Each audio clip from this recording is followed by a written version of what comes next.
Hey all. I wanted to speak today on a question I get sometimes, which is what is the difference between a participant and a facilitator of circling? Something you may notice is when you're in a circle with a number of people that have circled before, it can be difficult to tell the difference between the facilitator and the participants. Often this happens too if the facilitator is very inclusive. And it's easy for participants to start saying, well, why can't I just do this on my own? Which kind of is the ideal goal of circling, is that people start doing it with anyone in their life. And I think there are important distinctions between participant and facilitator that I want to name so that if you do start doing this out in your life, you know what to hold and why it's valuable to have a training in the first place. So in my world, there are four different realms of being that you have to hold as a participant, and only two that you have to, that you have to hold as a facilitator, and only two that you have to hold as a participant. So if I'm facilitating, first of all, I'm holding the self role. I'm modeling what it is to be a good circling participant or person in a circle. I'm basically sharing my impact. Okay, right now, feel a little tense in my stomach, a little self-conscious, am I saying this well enough? Is anybody going to watch it? I've been terrified to make these videos because I didn't actually know if they'd be valuable or what would be valuable, and now I feel like I'm jumping off a bridge to do it. How is that for you to hear?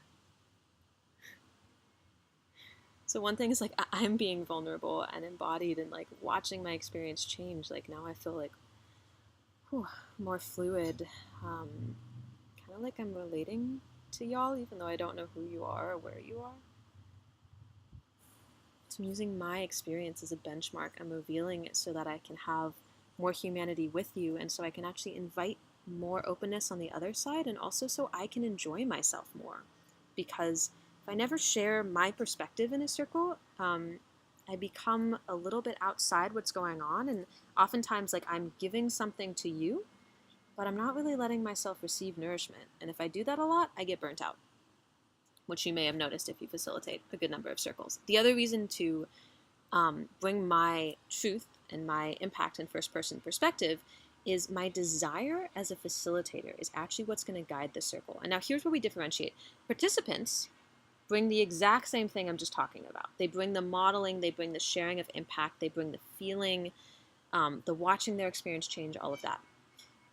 What can be different is that when I'm bringing first person perspective as a facilitator, any participant can bring their desire, but for the circle to go in a certain direction, I have to be willing to choose a desire and stick to it. And oftentimes that's going to be the one that I feel okay, I'm really curious about this particular thread. That you get self-conscious or aren't sure about the value of what you're bringing when you're filming. Tell me more about that. I'm curious about it.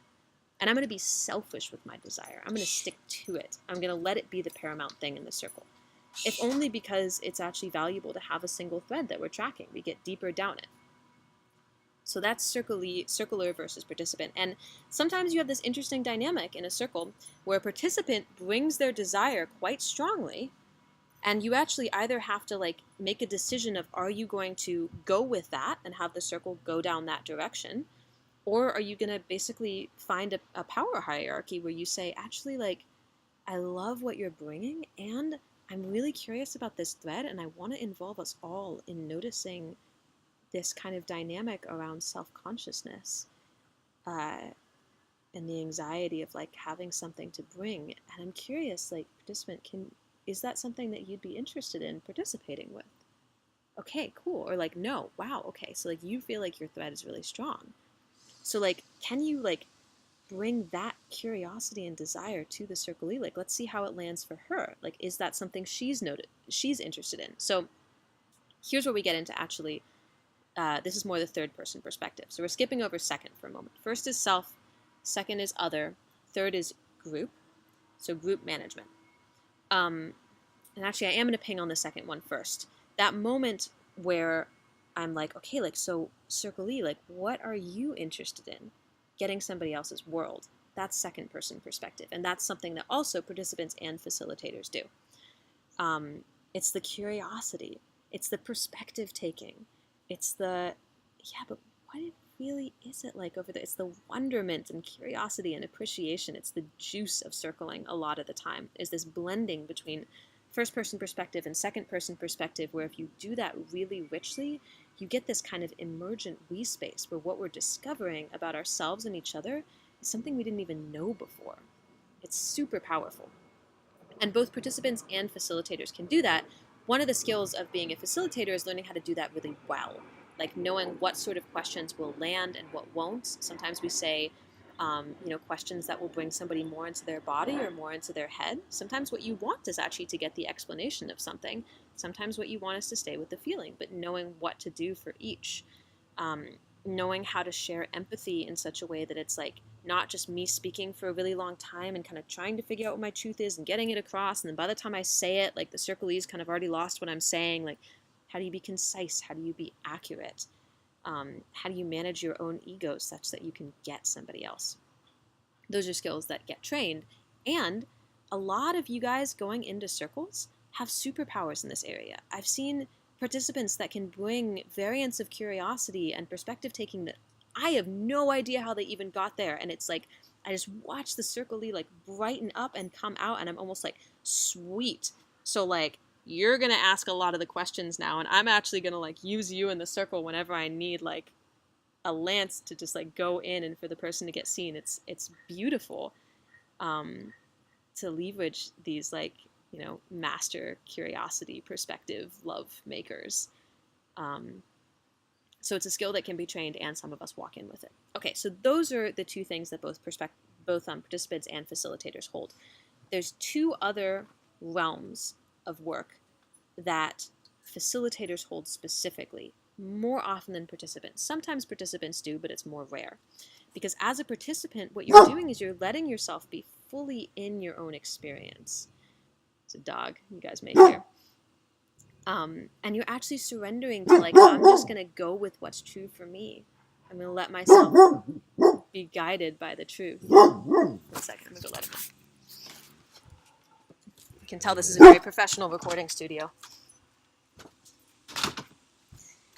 I'm going to let myself be guided by the truth.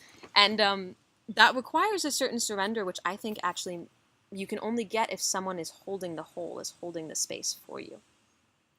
And so like the facilitator's roles in the other perspectives are group management, which I consider third person perspective. It's like the we, and context, which is fourth person perspective. It's like the meta view and the holding of that container.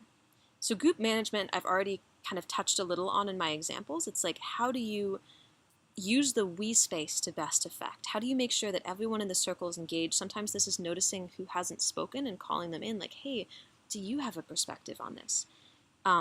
It's actually noticing the contact that's happening maybe between two people in the circle, like the circlee and one of the participants, like, wow, like, when you looked at her, you smiled like really wide. Like, how is it to make contact with her right now?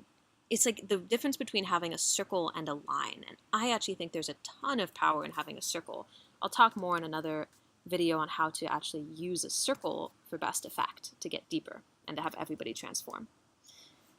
But the facilitator is usually the one that's tracking the group as a whole. It's noticing when there are energy shifts, like more aliveness, like everyone takes a breath together, or sits up a little, or smiles, or laughs. Like these are moments to really track and go, hey, did you notice that when you said that, we all kind of leaned in a little bit? What was happening for you in that moment? You kind of become like the barometer, the sensor of the group. So that's third person. And then context is really where facilitation, like where you'll see it most. And it's also sometimes the hardest to hold and the most powerful. When I see the most skilled circlers, this is a lot of what they're doing. Context means setting up what we're doing and why we're doing it. So it can be the intro at the start of the circle, like this is what circling is, this is what we're going to focus on. And you'll see different facilitators set context differently. And the way the circle goes is massively influenced by the context you set.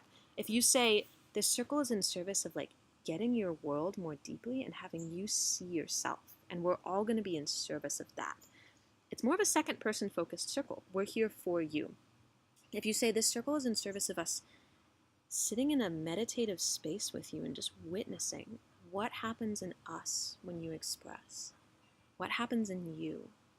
What's the natural arising of us being together? And you're like the focal point of this coming into being, this like awakening of consciousness in every moment of self, and we're all going to let ourselves experience that. You might find there's this kind of like transcendent, almost ritualistic space in which each person is expecting themselves to get something from it. And in that kind of circle, we might not go as deep into the personhood of the circlee as we would in the first kind of circle. So there are trade-offs.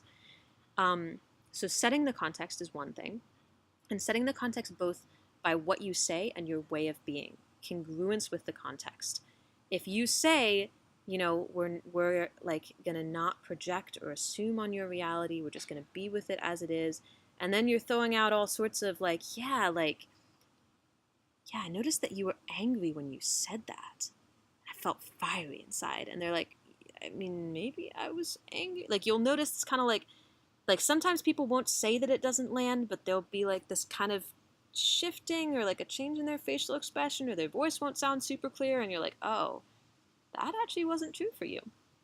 So if you say, hey guys, own your experience, then you don't do it, other people will start not to as well. So holding the context is the real master move of a facilitator. It's setting it, and it's also saying, hey, what we're doing, are we getting your world here? Like, I set the context of the circle that we would understand something about you that we didn't before. Like, do you think we're getting something new about you? You can actually iterate back to the context. So you can hold it, and you can hold it strongly in yourself, the why you're here. And this is the thing that master circlers and just like facilitators in general, like I've talked to lots of consultants and teachers and different facilitators and coaches, and one of the things that the masterful ones do that they talk about is they know their why. They have it very clear in themselves, the reason that they're here and that they're doing this thing and that they're doing it with this person, they're doing it now. And they hold that and they check back on it. Like, is this context being fulfilled? If you get called in to do a circle for a couple, getting clear on the context, like, okay, am I here because you guys are having a conflict that you want mediated? Is this just kind of like routine care for your relationship? Is it like there's a big decision that you have to make and you want help in doing it? And then that's like what you hold, like, are we doing that thing? And if we're not, like, what is changing? And like, are we on the same page that we want it to change? And how is it that it's changing? Like, that sort of coming back to it. And that may even mean that you have to pause people. Like, hey, I'm loving the line of inquiry you're in right now about like what her relationship with her dad is. And the context for the space that we're in is that like we sit together and we really all are like kind of receiving something from the circle and feeling ourselves and feeling connected. So I want to check in, like, for all of us, like on this thread, are you receiving something from this? Are you feeling connected to the circlee? And actually, sometimes the answer is yes all around, and then maybe you actually go with that thread. Like, if the intent of your circle is for us to feel aliveness and connection together, and that's happening even though it's not explicitly the circlee talking about the present moment, fuck yeah, that's circling, if that's the context you set. If the context you set was, we're going to stay in the present moment with each other and explore what's here right now, then maybe it's not your style of circling. There's this whole debate about what is and isn't circling, and to be honest, it's less about what is and isn't circling and more about what is or isn't congruent with the context that you set. I'll talk more in a later video about all these later videos about different contexts you can set for circling and how that influences the space. So in summary, 4 different perspectives that you can take when you're circling. There's self, there's other, so the I, the you, there's the we, the group, and then there's the it, the context. And as a participant, you're mostly holding the I and the you, and the facilitator is holding more of the we and the context. All right, I hope you enjoyed this, and I'll see you next time.